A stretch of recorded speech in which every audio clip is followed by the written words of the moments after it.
जय गुरुदेव। मैं ज्योतिष स्नेहा पांडे आप सबको एकादशी के महत्व और उसके कथा के बारे में बता रही हूँ। एकादशी, इस एकादशी को चैत्र शुक्ल पक्ष की एकादशी को हिंदू नववर्ष के अनुसार या पंचांग के अनुसार प्रथम एकादशी माना जाता है, मतलब साल का पहला एकादशी।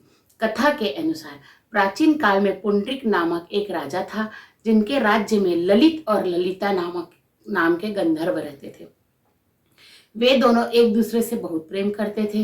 एक दिन राजा की सभा में ललित गान कर रहा था, तभी उनका ध्यान उनकी पत्नी की तरफ चला गया और गायन करते हुए उनकी थोड़ी सी ध्यान भटकने के कारण उनका गायन में प्रभाव पड़ा और उधर राजा को लगा कि इनका गान का जो ताल है वो टूट गया तो मेरा अपमान हो गया।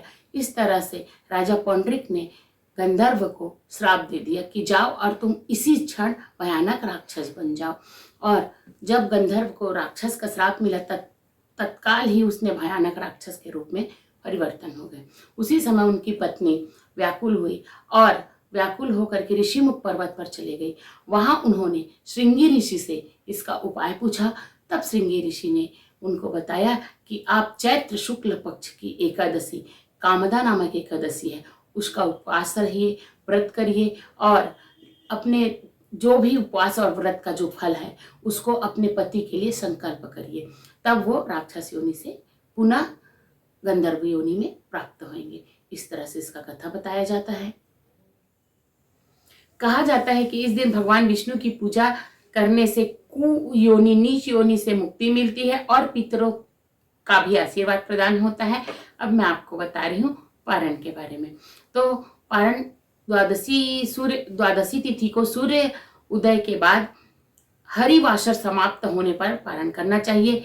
गंगाजल और तुलसी से इस दिन पारण करना है और द्वादशी तिथि में अन्न का सेवन जरूर करें। इस प्रकार से एकादशी और द्वादशी पारण के बारे में बताया जाता है।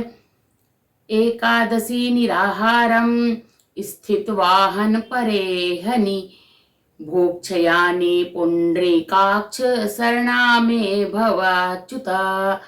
ओम नमो भगवते वासुदेवाय। इस मंत्र का 108 बार जप करें और अपने गुरुदेव के मंत्रों का भी एकादशी तिथि में खूब नाम जप करें, राम नाम जप करें। राधे राधे, जय गुरुदेव।